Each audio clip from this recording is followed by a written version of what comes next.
What's happening, folks? Back with another reaction, back with some more Madonna as we return to Ray of Light 1998 once again. We are right near the end of the album, and the next tune is To Have and Not to Hold, which feels like a negation of the typical marriage vow, so I wonder if this does actually relate to a matrimony gone wrong, or at least one not realized with ideal circumstances. But in a way, part of it remains, meaning it's still to have, but then not to hold. So it sounds like maybe a relationship, a marriage that is still in place, but which is bereft of its typical emotional characteristics or its loving attributes. So in that regard, yes, it sounds like something that is imperfect, something which is not as warm and embracing as it is meant to be. Now, perhaps the meaning exceeds the matrimonial context, but it's hard not to think of that given the phrasing. So yes, I do wonder what's happening here. I will try to catch what I can. Let's listen. This is Madonna. The song is To Have and Not to Hold, and it's from her 1998 album Ray of Light.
What a rich song.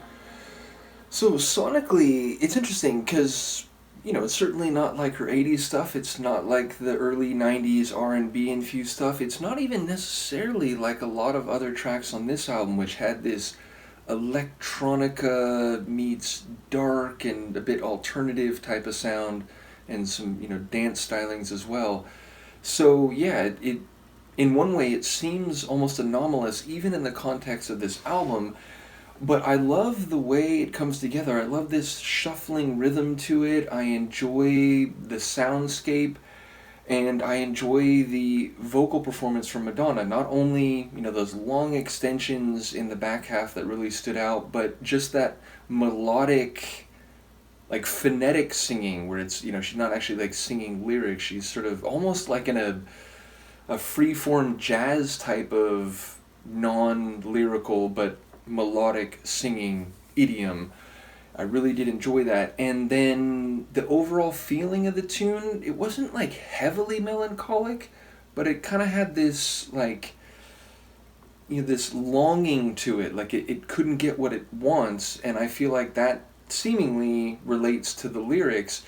And in that regard, it does sound like a relationship that is not realized in the way the narrator wants, but also like it's maybe not a full marriage, certainly not one where the other party is giving her what she wants. And in the same breath, however, she's kind of blaming herself, which seems to be in part because she's saying like, essentially, I was warned, I was told this would be the case, that you're someone to have but not to hold. So it seems like the other person has some barrier or some iciness that won't allow her to get this full, enveloping, warm, rich, loving type of feeling from this connection or situation they have, whatever that happens to be, and however much the narrator may want it to be more.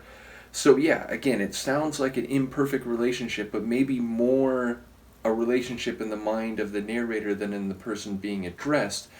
And yet, again, she does seem to place the fault for how she's feeling on herself, because apparently this was made clear to her in advance, or she went into it well knowing that this other person was perhaps not going to reciprocate or be open or inviting in the way that perhaps other people would in this same context. So yeah, a really interesting one. And as I said, I especially enjoyed the way this one was put together in terms of the rhythm and the atmosphere and the sonic stylings, which again, even in the context of this record, feel like they, sort of are on their own island away from a lot of what else was happening, never mind like in the larger body of her work. So a really interesting one. I absolutely enjoyed it, and I'm curious what people will have to say about it stylistically and thematically.